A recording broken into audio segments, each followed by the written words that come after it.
তো গাইস, তো আজকে চলে আসলাম আমরা গ্রামের সাঁকুতে। তো যাই হোক, দেখা যাক ওখানকার সাঁকুটা যাব। মানে হচ্ছে আমাদের গ্রামের সাঁকু, এই যে।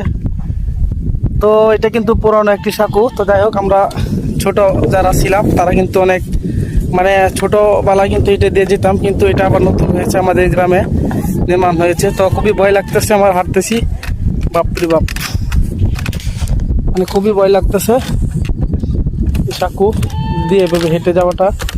তো কার কার গ্রামের সাঁকু আছে অবশ্যই কমেন্টে জানাবে। তো এটাকে আমরা সাঁকু বলে থাকি, আমাদের গ্রামের ভাষা এটি। তো আর একটা দূর পার করে আসলাম সাঁকু দিয়ে। বাবারি বাবা, অনেকটা রাস্তা পাড়ি দিতে হবে আমার, এখন অনেকটা বাকি আছে। তো ছোটবেলায় স্কুলে যেতাম এভাবে সাঁকু পার হয়ে, নদীর উপর সাঁকু ছিল আমাদের, কিন্তু এটা না, অন্য একটা সাঁকু।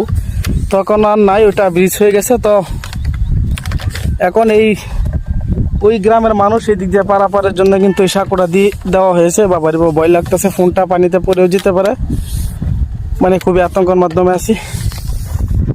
এভাবে হাঁটাটা খুবই রিস্ক। তো অবশ্যই সাঁকুতে যারা আসবেন বাচ্চাদেরকে একটু সেভ করে নিয়ে আসবেন, যারা ছোট বাচ্চাদেরকে নিয়ে আসতে চান। তো এই হচ্ছে আমাদের গ্রামের সাঁকু, কি বলবো। ওই যে এটা আমার পিছনে যেটা, এটা বিল, ওই যে বিল এটা। তো আসলে এখানের ফিলটা একটু অন্যরকম, মানে খোলামেলা পরিবেশে বাতাস পাচ্ছি, মানে খুবই আনন্দ লাগতেছে আমার কাছে। মানে খুবই, কিন্তু একটু রৌদ্র ছিল, প্রচণ্ড রৌদ্র, এই জন্য একটু লাগতেছে। কিন্তু প্রায় সাঁকুটা শেষ করে ফেললাম, কাছাকাছি চলে এসেছি। তো অবশ্যই বন্ধুরা কমেন্টে জানাবেন কার কার গ্রামে সাঁকু আছে। আমি এখন চলে আসলাম সাঁকুর এই পারে। এই যে এই বিশেষ সাঁকু দেখছেন, ওই যে কতটুক লম্বা।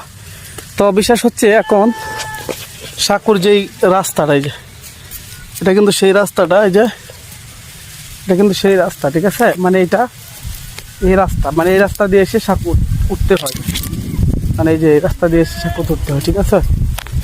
মানে কি একটা আজব রাস্তা দেখেন, মানে এটা এসে তারপর উঠতে হয়। তো ঠিক আছে, সবাই ভালো থাকবেন।